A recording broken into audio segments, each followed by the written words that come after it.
વિદ્યાર્થી મિત્રો નમસ્કાર. આજે આપણે ધોરણ 9 વિષય ગુજરાતીમાં ગદ્ય 10 ભારતીય સંસ્કૃતિની સિદ્ધિ વિશે ચર્ચા કરીશું.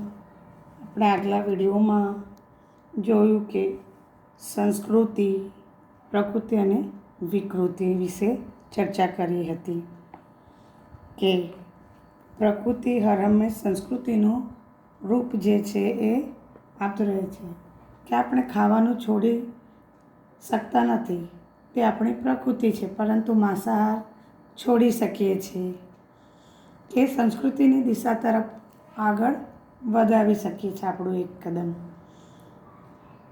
કે ખાતા ધરાય નહીં તેવું, કે અકારંત માફક ખાવું એ એક વિકૃતિ ગણાય છે. કે આજે શરીરનું અંતર્બાહ્ય જ્ઞાન ત્યારે માણસને પોતાની પ્રાચીન ક્રિયા વિશે પૂરું સમજી શકે ત્યારે એ પોતાની વિકૃતિ જે છે તે છોડી દેતો હોય છે. કે માણસ સદાના માટે સંસ્કૃતિ વિકૃતિનું વિશ્લેષણ કરતા રહે છે, અવનવા પ્રયોગો કરતા રહે છે અને સાચી દિશા તરફ આગળ વધતો રહે છે. ત્યાં સુધી આપણે ચર્ચા કરી હતી. હવે આગળ જોઈશું. આવું ભારતમાં થયું છે. અહીં હજારો વર્ષથી માણસ જાત જાતના પ્રયોગો કરતો રહ્યો છે અને તેમાંથી આપણે જેને ભારતીય સંસ્કૃતિ કહીએ છીએ તે નીપજે છે. કે આવું જે છે ભારત દેશમાં થયું છે કે હજારો વર્ષોથી, કે આપણા પૂર્વજો એમ કહીએ છીએ, વડીલો હજારો વર્ષો સાલોથી માણસો ભિન્ન ભિન્ન પ્રયોગો કરતો રહ્યો છે. તેમાંથી જ આપણી ભારતીય સંસ્કૃતિનો વિકાસ થયો છે. એને આપણે બધા સંસ્કૃતિ કહીએ છીએ. વારસો જે છે કે એનું ઉપજી છે, કે ઉત્પન્ન થઈ છે આપણી જે સંસ્કૃતિ, નિપજ એટલે કે ઉપજ, કે ઉત્પન્ન થવું. ભારતની સંસ્કૃતિ પ્રયોગશીલ છે, કે ભારતીય સંસ્કૃતિ જે છે પ્રયોગશીલ છે. ભારત પ્રાચીન કાળમાં બહુ જ પ્રવૃત્તિમય હતો, કે ભારત પ્રાચીન સમયમાં ખૂબ જ પ્રવૃત્તિશીલ દેશ હતો. અહીં બહુ પ્રયોગો પણ થયા, તેનો નિષ્કર્ષ પણ નીકળ્યા, કે અહીં ખૂબ પ્રયોગો પણ થયા અને તેના સાર જે છે, નિષ્કર્ષ એટલે કે સાર, તાત્પર્ય, જે એનું રહસ્ય જે છે એ પણ સાર ઉદ્દેશ્ય મળ્યા છે. અને તેમાંથી વિવિધ શાસ્ત્રો પણ ઊભા થયા અને તેના કારણે વિવિધ શાસ્ત્રો, પુસ્તકો જે છે કે એની ખોજ થઈ. તેમાં આધ્યાત્મિક દ્રષ્ટિએ મુખ્ય હતી, કે તેમાં પ્રભુ ભક્તિ જે દ્રષ્ટિ, જે નજર જે છે મુખ્ય ગણાતી હતી. માણસ આધ્યાત્મિક દ્રષ્ટિએ કેમ આગળ વધતો રહે તેની ખોજ નિરંતર ભારતમાં ચાલી. આવી બધી યોજનાઓ આપણા પૂર્વજોએ અનેક પ્રયોગ કરીને ઘડી અને આ આપણો બહુ મોટો વારસો છે. કે શાસ્ત્રો જે છે આપણા ઉપનિષદો, ભાગવત ગીતા, વેદ પુરાણ, કે બધા આપણા જે શાસ્ત્રો છે એમાં પ્રભુની ભક્તિ, પ્રભુને જે આત્માનો મોક્ષ કેવી રીતના થાય, મિલન કે ભગવાન સાથે, કે એ તરફ આગળ કેવી રીતે વધે તેની શોધ હંમેશા ચાલી રહી ભારત દેશની અંદર. કે આવી બધી યોજનાઓ જે છે આપણા પૂર્વજો જે છે એ અનેક વિવિધ પ્રયોગ કરીને ઘડે છે, કે આપણો ખૂબ મોટો વારસો ગણાય છે.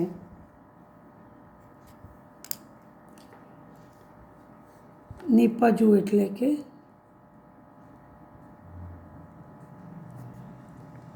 ઉત્પન્ન થવું.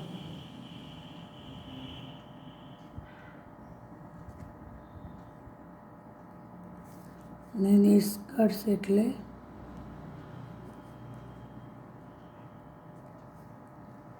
સાર, તેનું તાત્પર્ય શું છે. ને ખોજ એટલે શોધ, કે અવનવી શોધ. નિરંતર એટલે કે સદાના માટે. ભારત માટે એમ કહેવાય છે કે આ એક મોટો સંપન્ન દેશ છે. અહીં સુંદર સુંદર સેંકડો નદીઓ વહે છે અને હિમાલય જેવો અદ્ભુત પહાડ તો અહીં છે જ. આપણો દેશ ભારે સુજલ અને સુફળ છે, પણ આપણા કરતાંય વધારે સુજલ સુફળ દેશો દુનિયામાં મોજૂદ છે. કે ભારત માટે એમ કહેવાયું છે કે એક મોટો વિકાસશીલ સુસંપન્ન દેશ છે. અહીં સુંદર હજારો નદીઓ જે છે, સેંકડો નદીઓ વહે છે, અદ્ભુત અચરજ પમાડે એવા પહાડો છે. પરંતુ આપણો દેશ સુજલમ સુફલમ કહેવાય છે વિકાસની તરફ, પરંતુ આપણા કરતાંય વધારે વિકાસશીલ દેશો દુનિયામાં ઉપસ્થિત છે, કે હાજર છે. કે ફળદ્રુપ સુફળ એટલે કે ફળદ્રુપ, કે સુજલ એટલે કે જળથી ભરેલા, કે એવા કેટલાય દેશો ઉપસ્થિત છે. કે મોજૂદ એટલે ઉપસ્થિત.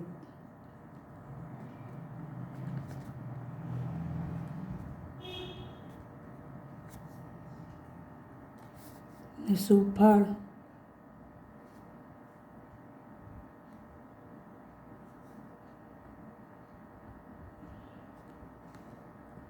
એટલે કે ફળદ્રુપ.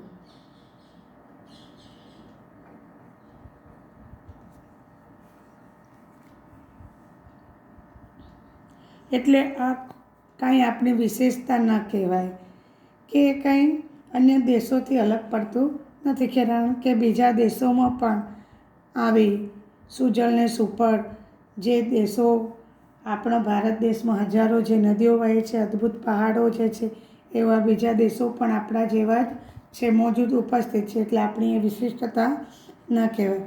હા, આપણે એવો દાવો જરૂર કરી શકીએ કે અહીં જે વિચાર સંપદા આપણને મળી છે તે અત્યંત અદ્વિતીય છે. હા, આપણે એવો હક જે છે, અધિકાર, દાવો એટલે કે અધિકાર, હક કરી શકીએ કે વિચારવાની જે સંપત્તિ જે છે એ ભારત દેશને જ મળેલી છે, કે અદ્વિતીય છે, કે અજોડ છે, કોઈની સાથે સરખામણી કરી શકાય તેમ નથી. આ હું કોઈ અભિમાનથી નથી કહેતો. જો હું કોઈ બીજા દેશમાં જન્મ્યો હોત તો પણ નિષ્પક્ષપણે, તટસ્થતાથી ભારત વિશે આવું જ કહેત કે ભારતનો વિચાર વૈભવ ખરેખર અદ્વિતીય છે. કે લેખક જે છે કહે છે કે હું આ કોઈ અભિમાનથી નથી કહેતો, કે બીજા દેશમાં પણ એમનો જન્મ થયો હોત તો એ વગર પક્ષપાત કર્યા વગર, નિષ્પક્ષ એટલે કે કોઈ પણ જાતનો પક્ષપાત કરવો નહીં, કે અડગ રહીને, તટસ્થતાથી એટલે કે અડગ રહીને ભારત દેશ વિશે એ એવું જ કહેતા કે ભારત દેશ જે છે વિચાર વૈભવથી ખરેખર અન્ય દેશોથી અજોડ છે. કે વિરોધી શબ્દ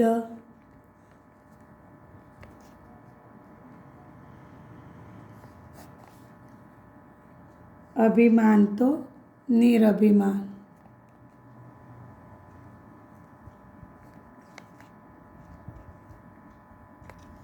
નિરભિમાન.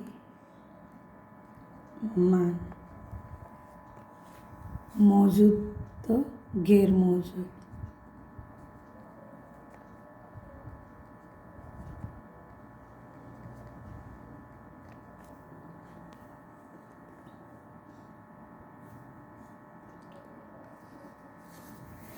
કે અડગ રહીને, કે ભારત જે છે વિચાર વૈભવથી સાચે અજોડ છે અન્ય દેશોથી, કે એની સરખામણી જે છે એ કોઈની સાથે થઈ શકે તેમ નથી. ભારતમાં વૈદિક ઋષિઓથી લઈને આજ સુધી શબ્દોની એક અખંડ પરંપરા ચાલી આવી છે. હું દુનિયામાં બીજા કોઈ દેશ એવો નથી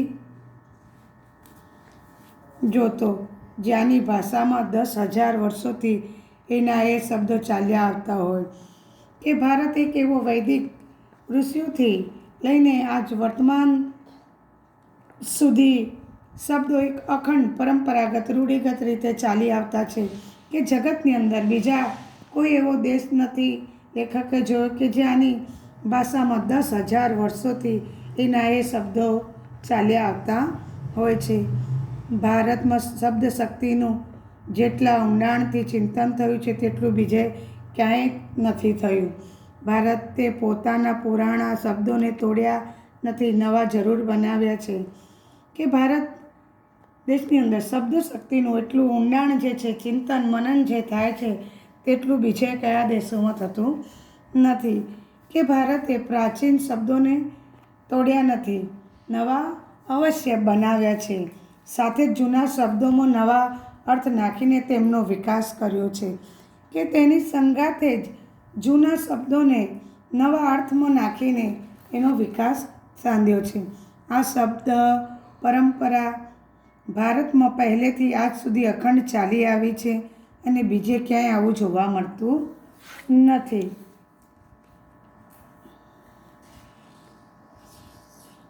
કે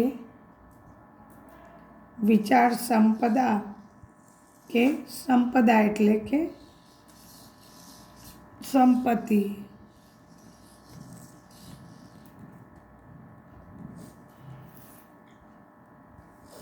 આદિત્ય, અજોડ,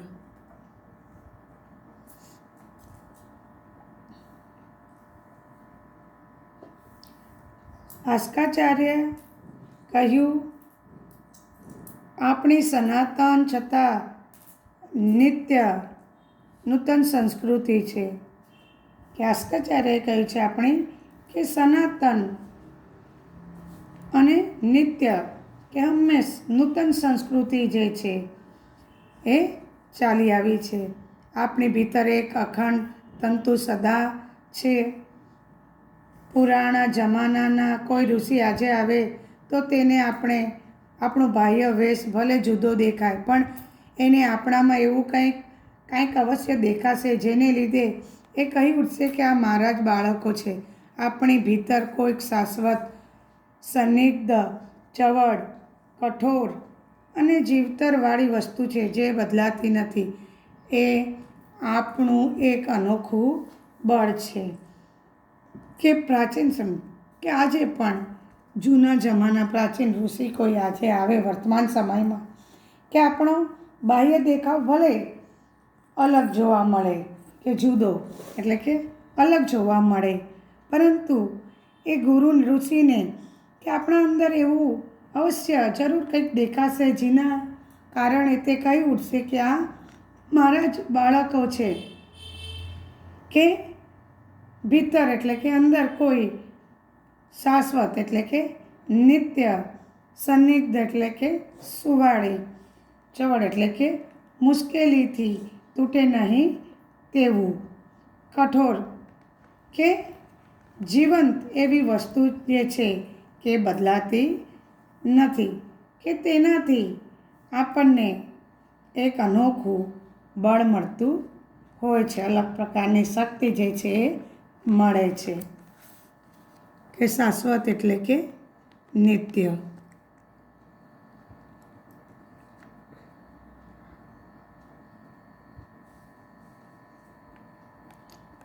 ચવડ, મુશ્કેલીથી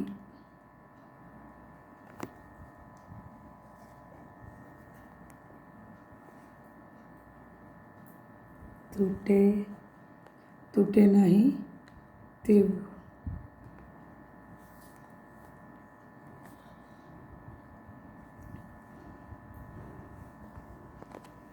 હજારો વર્ષોનો આપણો પુરાતન દેશ છે. જ્યારે બીજા દેશોના ઇતિહાસનો આરંભ પણ નહોતો થયો ત્યારે આપણા પૂર્વજો ગૌરવ શિખર ઉપર પહોંચી ગયા હતા.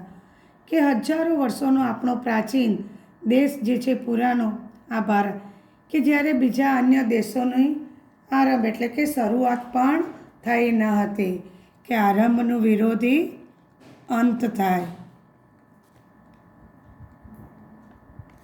કે જે દેશોની બીજા અન્ય દેશોની શરૂઆત પણ થઈ નથી ત્યારેથી આપણા પૂર્વજો જે છે એ ગૌરવ શિખર ઉપર પહોંચી ગયા હતા.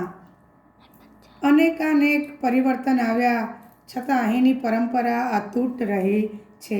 પ્રાચીનતમ કાળ સાથે આપણને જોડી રાખે છે. સ્થળ કાળના ભેદો છતાં અહીં એકતાનું જ દર્શન થાય છે કે કેટલાય પરિવર્તનો આવ્યા છે, કેટલાય બદલાવ થયો છે, છતાંય આપણી જે અહીંની જે પરંપરા જે છે અતૂટ છે કે એને તોડી શક્યું નહીં, કે પ્રાચીન સમયથી આપણે એને જોડી રાખે છે કે ભલે સ્થળ સમય જે છે એ બદલાય છે, છતાંય એકતાના દર્શન આજે પણ ભારત દેશમાં જોવા મળે છે. અહીં કહેવાયું છે કે દુર્લભ ભારતે જન્મ, આપણો આ ભારત દેશ પરમ પવિત્ર દેશ છે એમ આપણા પૂર્વજો કહ્યા કરતા.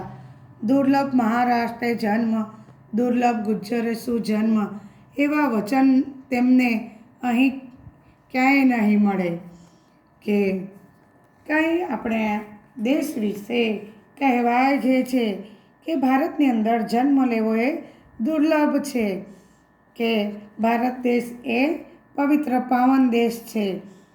અને આપણા વડીલો પૂર્વજો જે કહે છે કે એમાં ગુજરાતની જે ગુજ્જરે એટલે શું, એટલે કે ગુજરાતની જે ભૂમિ છે એમાં જન્મ લેવો એ પણ દુર્લભ છે.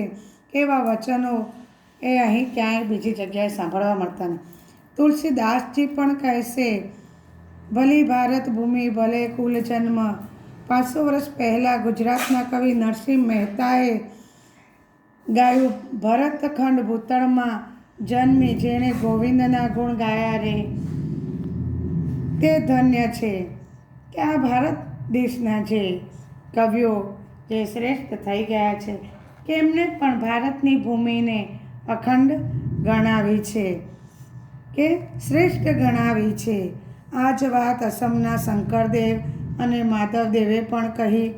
ન નરસિંહ મહેતાએ ગુજરાતનો મહિમા ગાયો, ન શંકરદેવે અસમનો મહિમા ગાયો. કે એકબીજાની ભાષા તો તેઓ જાણતા નહોતા, એકબીજાને નહોતા જાણતા, છતાંય ભારત અમારી પુણ્યભૂમિ, પાવન પવિત્ર ભૂમિ છે અને અમે તેમાં જન્મ પામ્યા તેથી ધન્ય થઈ ગયા એવું એ બંનેએ અનુભવ્યું અને વ્યક્ત કર્યું છે. કે કવિઓ પણ આ ભારતની ધરતીને પુણ્યભૂમિ કહે છે કે તેની અંદર જન્મ પામીને તેઓ ધન્ય થઈ ગયા એમ એ પદોની અંદર વ્યક્ત કરે છે પોતાના લેખોમાં. આવી રીતે આખા ભારતનું અભિમાન એ કાંઈ પ્રકૃતિ નથી બલકે સંસ્કૃતિ છે. કે આવી રીતે આમ આખા ભારતનું જે અભિમાન, જે ગૌરવ જે છે એ કાંઈ પ્રકૃતિ નથી પરંતુ એ સંસ્કૃતિ છે. જ્યાં એવી ભાષાઓ છે કે ન જાણતો હોય તેને શીખતાએ વર્ષો નીકળી જાય એવી વિભિન્ન ભાષાઓ અને અપરંપાર વિવિધતાવાળા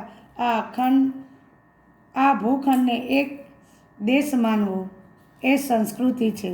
પ્રકૃતિથી ઉપર ઉઠીને આ સંસ્કૃતિ સંધાય છે. એવી ભારતીય સંસ્કૃતિને આપણે જાળવવાની છે અને આગળ વધારવાની છે. કે ભારતની જે આ ધરતી જે છે કે ભારત દેશમાં અનેકો લોકો રહે છે, કે કેટલીય ભાષાઓ બોલાય છે, કે ભાષાઓ ન જાણતા હોય તો એ તેને શીખતાય વર્ષો નીકળી જાય એટલી બધી વિભિન્ન ભાષાઓ, એની અંદર કેટલીય વિવિધતાઓ જોવા મળે છે. કે આ ભૂખંડને એક એવો દેશ માનવો એ સંસ્કૃતિ છે. કે આમ અનેક સંસ્કૃતિઓ એની સાથે સંકળાયેલી છે. કે કેટલાય દેશના લોકો જે છે, વિભિન્ન પ્રકારના દેશના લોકો રહે છે, વિભિન્ન ધર્મના લોકો, છતાંય બધા એકતાથી રહે છે. કે ભારતના જે સાંસ્કૃતિક વારસાની ભવ્યતા, વિવિધતા આ ગદ્યની અંદર લેખકે પ્રાચીનતા વર્ણવે છે. કે સંસ્કૃતિ ગમે તેટલી મહાન હોય છતાંય માત્ર તેના ગુણગાન ગાવાથી તેનું સંરક્ષણ કે વિકાસ જે છે થઈ શકવાનું નથી. તેના માટે આપણે સતત સજાગ અને સભાનપણે પ્રયત્નશીલ રહેવું પડે. તે વિચારોનું દ્રઢીકરણ આપણે કરવાનું છે અને પોતાની સંસ્કૃતિને આગળ વધારવાની લેખક જે છે વાત કરે છે કે સરળતા અને સજ્જતા, સહિષ્ણુતા, સમાનતા, સમભાવ જેવા ગુણો જે છે આપણામાં વિકસે અને એ ગુણોનું આચરણ આપણે આજની પેઢીએ કરવાનું છે. પ્રાચીન વારસાનું જે છે આપણે એને જાળવવાનું છે. આપણી જે સંસ્કૃતિ જે છે તે. વિદ્યાર્થી મિત્રો, ગૃહ કાર્યમાં તમારે સ્વાધ્યાય લખવો.